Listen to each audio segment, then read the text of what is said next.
नमस्कार। विचारालय में मैं संजय कुमार निषाद एक बार फिर से आप सबका हार्दिक अभिनंदन करता हूं। चर्चा शुरू करने से पहले आप लोगों से एक निवेदन है कि आज के विचार को निष्पक्षता पूर्वक सुना जाए। हालांकि मेरा कोई भी विचार किसी के पक्ष में या किसी पर आरोप प्रत्यारोप या कटाक्ष करने के लिए नहीं होता है। एक स्वतंत्र चिंतन है या जो सार्वभौमिक सत्य है उसी को बताया जाए, मेरा हमेशा से यह प्रयास रहता है।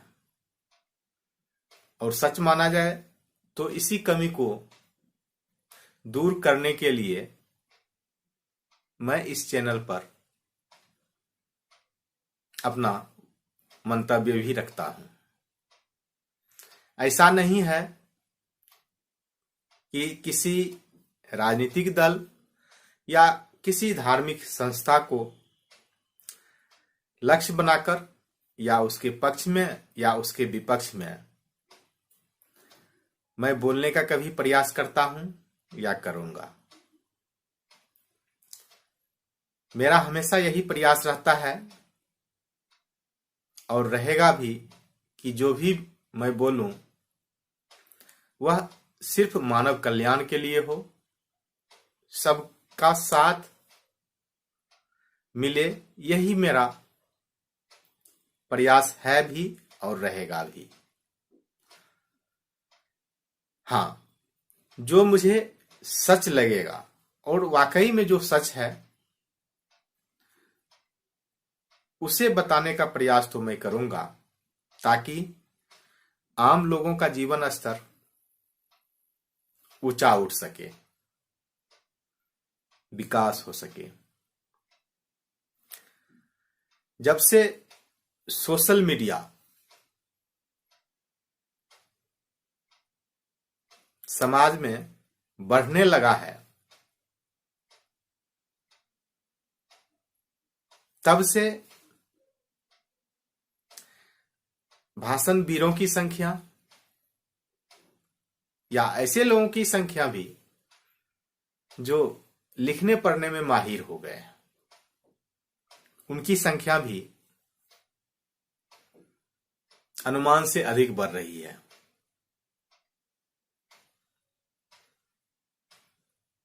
और किसी के प्रति कटाक्ष करना, आरोप लगाना, खास करके अपनी बदहाली के लिए किसी और पर दोषारोपण करना, यह आम सा हो गया है। और एक बात और हुई है कि लोग यह बताने भी लगे हैं कि उसके पीछे, यानी कि किसी के गरीबी के पीछे किसका किसका हाथ है।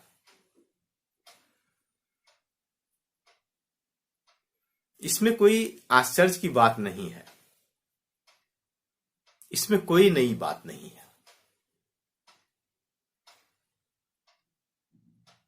यह अमूमन सभी लोग जान रहे हैं कि अगर कोई गरीब है तो उसके पीछे अमीरों का हाथ है, साजिश है और सरकार की नाकामयाबी है। इसे लोग सच जैसा मानते हैं। हालांकि लोग तो सच ही मानते हैं, लेकिन यह सच नहीं है। यह सच दिखाया जाता है या बताया जाता है या सुनाया जाता है। इसे सच की तरह प्रस्तुत किया जा रहा है। इसी बात को बताने का मैं लगातार प्रयास कर रहा हूं। मैं कहां तक सफल हूं इसका अंदाजा तो मैं नहीं लगा सकता। यह भविष्य के गर्भ में छिपा है। अब आते हैं जो आज का मुख्य विषय है उस पर। हम लोग कोरोना काल में देख चुके हैं कि जो लोग उसके ठीक पहले बहुत बढ़िया जीवन व्यतीत कर रहे थे, ऐसा लग रहा था।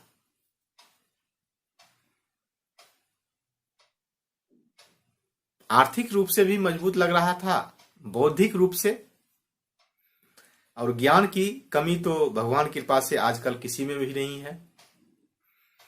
मैं अभी जो बताया कि सोशल मीडिया के कारण ज्ञानवान सभी लोग हो गए। यह कटाक्ष जैसा है, फिर स्पष्ट कर दूं, लेकिन कटाक्ष नहीं है, यह हकीकत है। जब इसे हकीकत की तरह आप लेंगे तो इसका अर्थ कुछ और आएगा। अगर आप कटाक्ष की तरह लेंगे या आरोप प्रत्यारोप की तरह लेंगे तो इसका मतलब हो सकता है आप कुछ और निकाल लें। ऐसे ज्ञानियों की कमी भी नहीं है।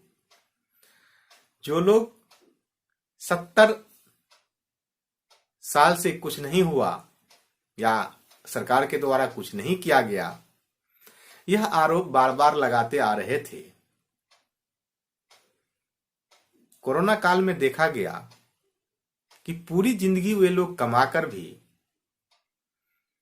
1 महीने का राशन पानी जमा नहीं कर पाए थे।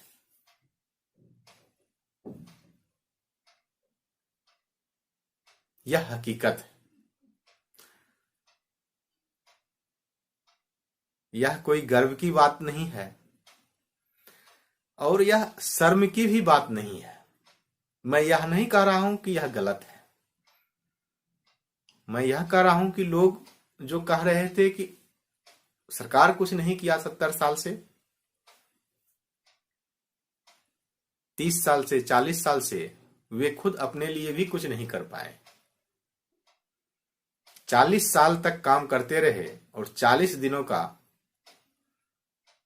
उसके पास खाने के लिए धन नहीं था। ऐसे लाखों उदाहरण है और सरकार का अगर आंकड़ा लिया जाए तो करोड़ों में है। जो इस साल का बजट है उसमें शायद 80 करोड़ लोगों को 1 साल और मुफ्त अनाज बांटने का प्रावधान रखा गया है। ऐसे सुनने में तो बहुत अच्छा लगता है। अगर इसके विरोध में बोला जाए तो यह लोगों को बहुत बुरा लगेगा और लोगों को यह भी लगेगा कि यह गरीबों के दुश्मन है।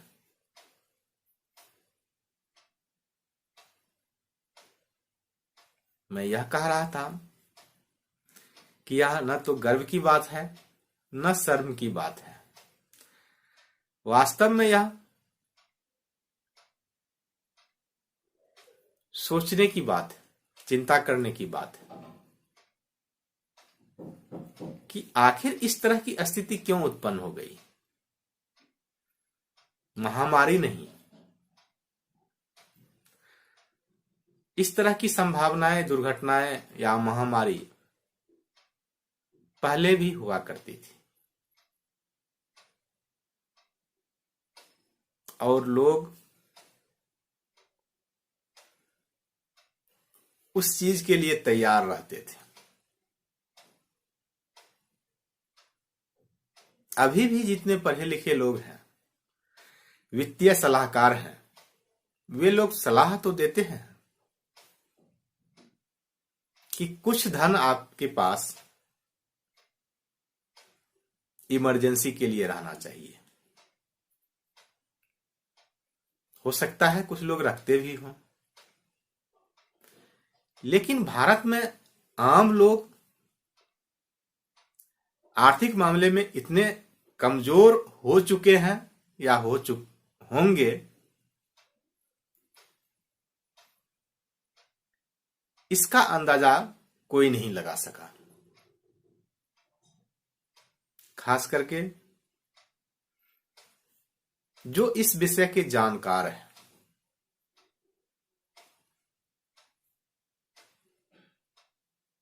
और यह तो पिछली घटना की बात हुई। अब इसका कारण क्या है? और आज के जो पढ़े लिखे लोग हैं वे क्या सोच रहे हैं? असल जो सरकार करती है, मैं मानता हूं कि सरकार से जनता नहीं है, जनता से सरकार है। और अगर सरकार कुछ भी कर रही है तो कहीं न कहीं जन समर्थन है, उसे जनता का समर्थन है। और चाहे जनता का हित हो अहित हो, लेकिन जनता के द्वारा उसे स्वीकार किया गया है।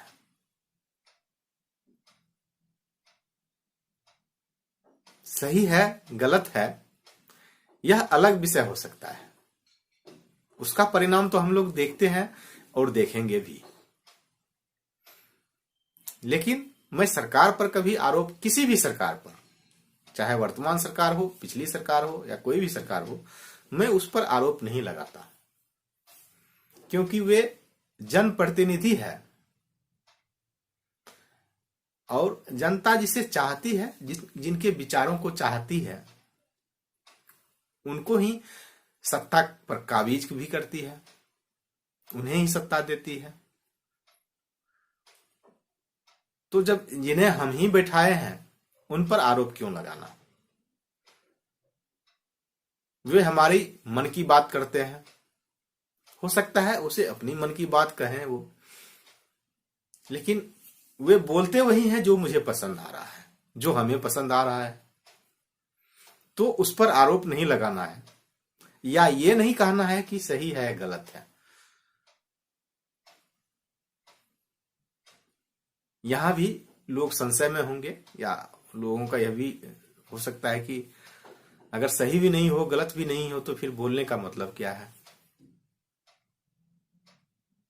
हाँ, बोलने का मतलब है हम चाह जो रहे हैं उसका दूरगामी परिणाम क्या अच्छा हो सकता है या अच्छा हो रहा है। 20 दिन 25 दिन अगर काम नहीं हो तो जो दैनिक मजदूरी करते हैं उनकी हालत तो पहले से ही खराब रहती है। लेकिन जो अपने आप को मध्यम वर्ग मानते हैं, बुद्धिजीवी भी मानते हैं और बहुत मामले में समर्थ होते हैं, असल में ज्ञान की कमी इनके पास नहीं होती है, दुनिया भर का ज्ञान बटोरे हुए हैं, उनकी हालत खराब हो जाती है। इसका मतलब कहीं न कहीं हम गलत सोच रहे हैं। और काफी यह चर्चा भी हो चुकी है, एक दर्शन का नाम है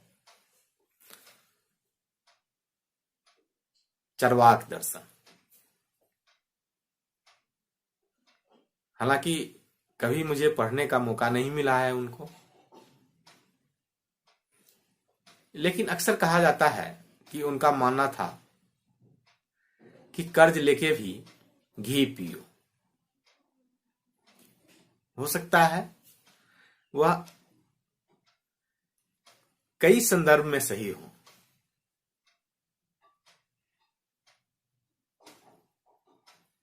एक संदर्भ तो जो मैं पहला समझ सकता हूं, अगर सकारात्मक लिया जाए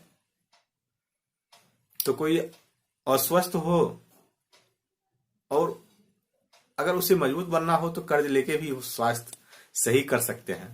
लेकिन हकीकत में इस संदर्भ में यह कहा नहीं गया था। कहा जो गया था उसका संदर्भ था जैसा कि लोग बताते हैं कि हमें कर्ज लेके भी विलासितापूर्ण जीवन व्यतीत करना है, चाहिए।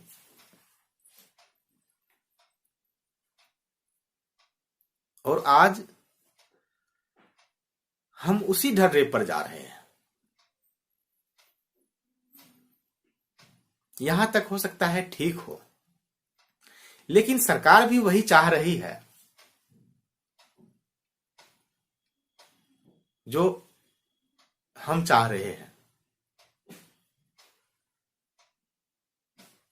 सरकार के पास समर्थन तो होता है जनता का, लेकिन एक ऐसे लोगों का टीम भी होता है जो इस मामले के जानकार हो। इसका दूरगामी परिणाम क्या होता है, दूरगामी परिणाम क्या होगा, यह अंदाजा लगा सकते हैं। आज का जो माहौल है, और जब बजट को आप बहुत बढ़िया से देखेंगे, जो लोग ताली बजाते हैं शायद उन्हें समझ में नहीं आ रहा हो। ऐसी बात भी नहीं है, उनका निजी स्वार्थ है। स्वार्थवश वे लोगों को बरगलाते हैं। खास करके जो आयकर का पार्ट है उसको देखें तो ऐसा लगेगा कि सरकार की यही चाहत है कि लोग बचत नहीं करें।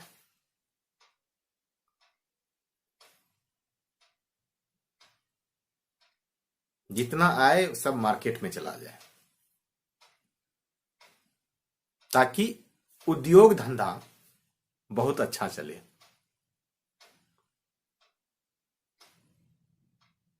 हो सकता है कुछ क्षण के लिए यह अच्छा दिखेगा भी।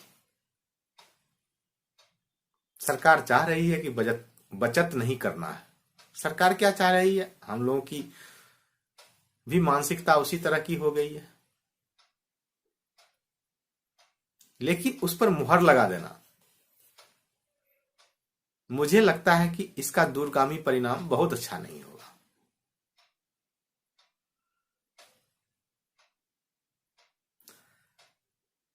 आज तक, मतलब इस बजट के पहले तक, यह कोशिश रहती थी सरकार की कि व्यक्तिगत रूप से बचत को या निवेश को प्रोत्साहन दिया जाए।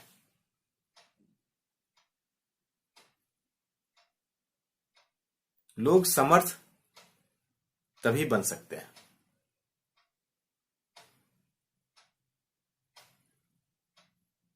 अगर सिर्फ व्यापार से समर्थ बन जाते, जैसा कि अभी भ्रम फैलाया जा रहा है। रोजगार, व्यापार, इससे ही अगर लोग सामर्थ बन जाते, 2000 करोड़, 4000 करोड़, 10,000 करोड़, लोग लोन लेके चंपत क्यों हो जाते, फिर भाग क्यों जाते? जो विदेश भाग रहे हैं कोई गरीब नहीं है,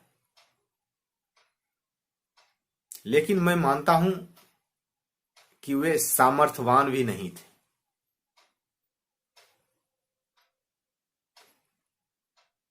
हालांकि पॉलिटिकल कारण या और कई कारण हो सकता है, और लोग अलग अलग कारण बताएंगे, वजह बताएंगे, सब कुछ एक तरफ है। लेकिन अगर किसी भी कारणवश उसे भागना पड़ा तो उसे सामर्थ्यवान आप नहीं कह सकते।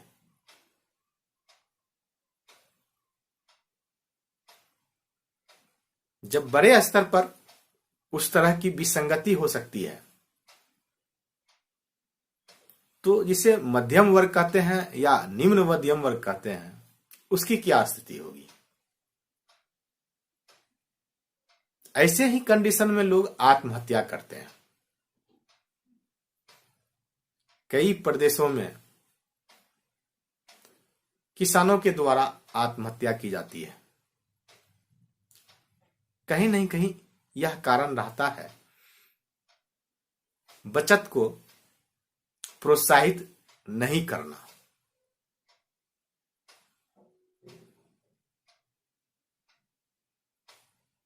और इस चीज को आजकल बड़ा जोर शोर पे प्रोत्साहित किया जाता है कि खर्च किया जाए। मार्केट मार्केट मार्केट सिर्फ यही दिख रहा है लोगों को।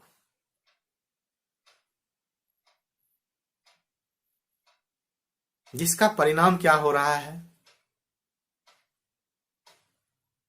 वह तात्कालिक रूप से लोगों को दिख रहा है, लेकिन दूरगामी भी परिणाम उसका बहुत अच्छा नहीं होगा, बहुत खतरनाक होगा।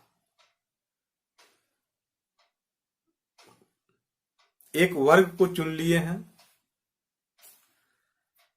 जो मेहनती भी है और शराफत से जिंदगी जीना भी चाहता है, जिसे मध्यम वर्ग या निम्न मध्यम वर्ग बोलते हैं। उस पर चारों तरफ से अंकुश लगा दें।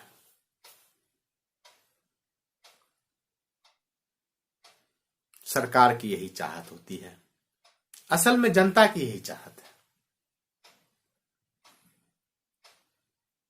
क्योंकि बड़े लोगों का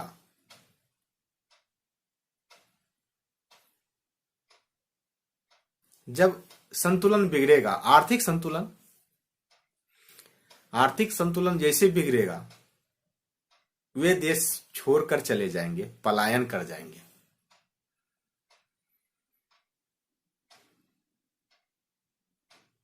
और यह हो सकता है गर्व की बात हो किसी के लिए, 80 करोड़ लोगों को मुफ्त में अनाज बांट रहे हैं। ला कहां से रहे हैं? एक छोटा सा वर्ग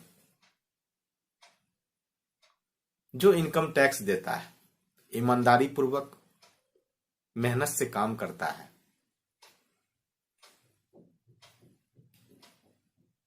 उससे और निचोड़ा जाए और निचोड़ा जाए।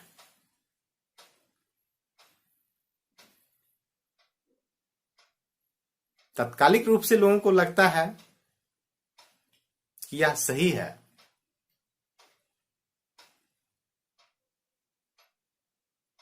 लेकिन भविष्य में यह बहुत दुखद होगा। मैं कई वीडियो में कह चुका और आज भी कह रहा हूं,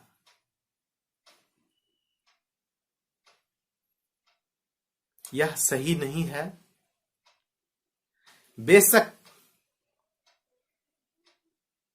समाज के कई चिंतक, अर्थशास्त्री, समाजशास्त्री, या मैं तो कई देख रहा हूं जो मोटिवेशनल स्पीकर अपने आप को मानते हैं और यह भी मानते हैं कि भारत में नंबर 1 मोटिवेशनल स्पीकर है।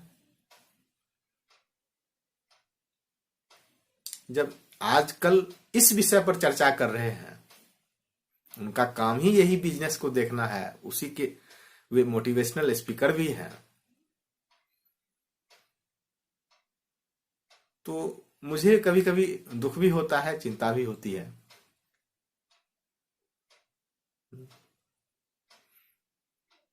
कि लगता है कि दिमाग में, वाकई में कुछ लोगों के दिमाग में बोलते थे गुरुजी भूसा भरा हुआ है, मुझे तो लगता है कई लोगों के दिमाग में गोबर भरा हुआ है। यह अपशब्द नहीं है, यह सामयिक शब्द है।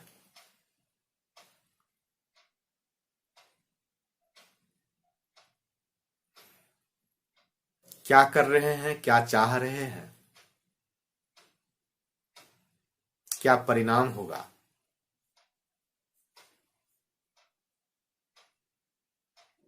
खास करके आर्थिक रूप से, मैं राजनीतिक रूप से कोई चर्चा नहीं कर रहा हूं।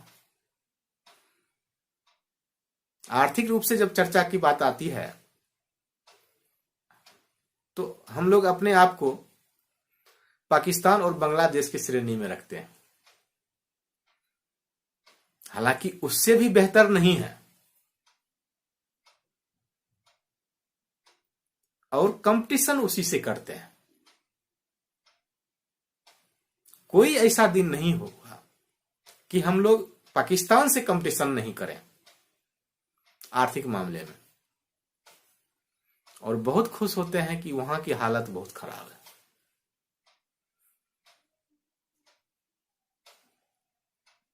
हालत अपने यहां की भी बहुत अच्छी नहीं है, लेकिन दिखता नहीं है, या देख के अनसुना करते हैं। देश की राजधानी में आप जाएं, देख लीजिए, जितनी झुग्गी झोपड़ी है, गंदे नाले के किनारे लोग सो रहे हैं, खा रहे हैं।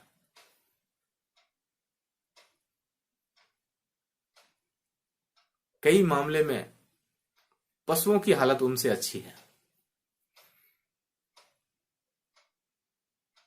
वे नहीं दिखता। पाकिस्तान का न्यूज दिखता है, उससे अपडेट रहते हैं हम लोग।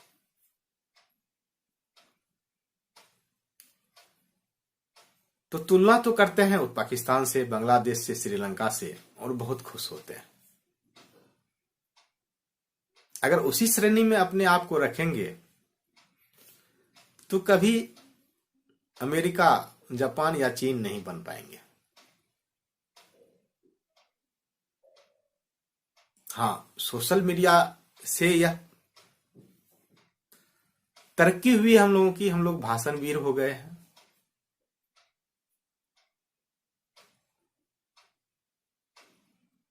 कैसे सच को छिपाया जाए यह भी सीख गए हैं।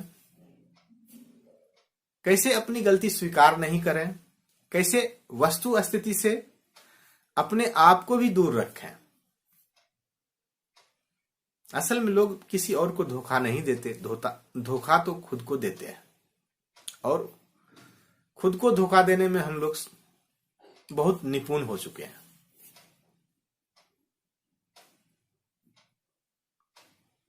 जो तब दिखता है जब कोरोना जैसे महामारी का प्रकोप होता है। साफ दिख रहा था और दिख अब भी रहा है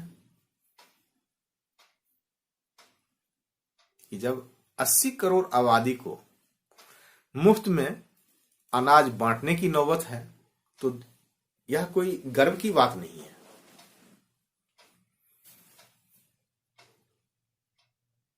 कि हम यह कर रहे हैं। हाँ, इसका एक और उपाय होना चाहिए था, जिस पर कभी चर्चा नहीं होती है काफी वर्षों से। जनसंख्या नियंत्रण, परिवार नियोजन का कार्यक्रम अब तो बिल्कुल बंद ही कर दिया गया है। एक समाज के छोटे से तबके, जिसको सरकारी कर्मचारी कहते हैं, उसको एक लाभ मिलता था कि जो परिवार नियोजन करवाते थे। उस लाभ को भी हटा दिया गया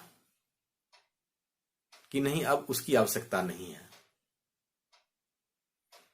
क्या लक्ष्य था, क्या उस लक्ष्य को हम लोग पार कर चुके, यह भी गौण रखा गया, रखा भी जा रहा है, किसी को यह पता नहीं है।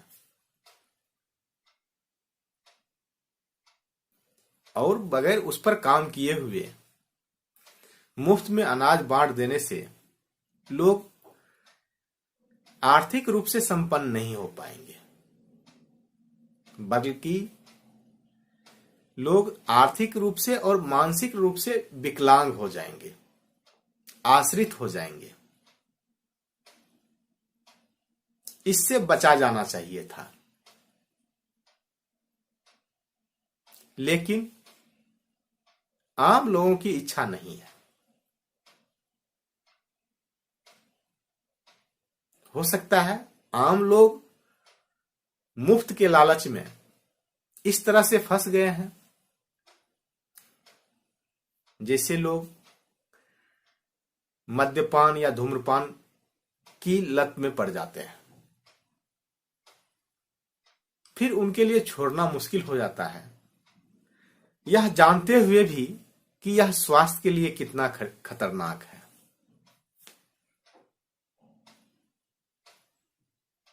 उसी तरह लोग यह जान जाएंगे कि मुफ्त का अनाज आर्थिक स्वास्थ्य के लिए बेहद खतरनाक है, लेकिन फिर भी वे लेंगे, क्योंकि बिना उसके गुजारा ही नहीं चलेगा। कई मामले में वे असमर्थ हो चुके होंगे। कुछ लोग अभी हो चुके हैं, कुछ लोग भविष्य में होंगे, इसमें कोई शक नहीं है। इसीलिए मैं कह रहा हूं कि सावधान हो जाएं। इस विषय पर सोचें और विचारें। अगर धनवान बनना है या सामर्थ्यवान बनना है या आर्थिक स्वास्थ्य अच्छा रहे, इसके लिए यह जरूरी है। चलिए सरकार को बड़ी करें, सरकार की जो इच्छा है, सरकार हमारी इच्छा से ही काम कर रही है, लेकिन मैं यह कहूंगा, यह उन पर आरोप नहीं है, मैं यह कहूंगा कि हम लोग व्यक्तिगत रूप से बचत करना सीखें और उसे निवेश करना सीखें। इस वीडियो का जो सारांश है यह यही है। आप सबसे यह आग्रह है, लोग क्या कह रहे हैं नहीं कह रहे हैं उस पर ध्यान मत दें। लोग खर्च करने के भी गुण बता देंगे, लेकिन याद रखें, जिसके पास भी बचत रूपी धन होता है या कहीं निवेश किया हुआ धन होता है, वे आर्थिक रूप से मजबूत तो होते ही होते हैं, मानसिक रूप से भी मजबूत होते हैं वे। इसलिए इस तरह की व्यवस्था करें कि चाहे आमदनी जो हो, आमदनी पर चर्चा नहीं करना है, चर्चा करना है बचत पर और निवेश पर।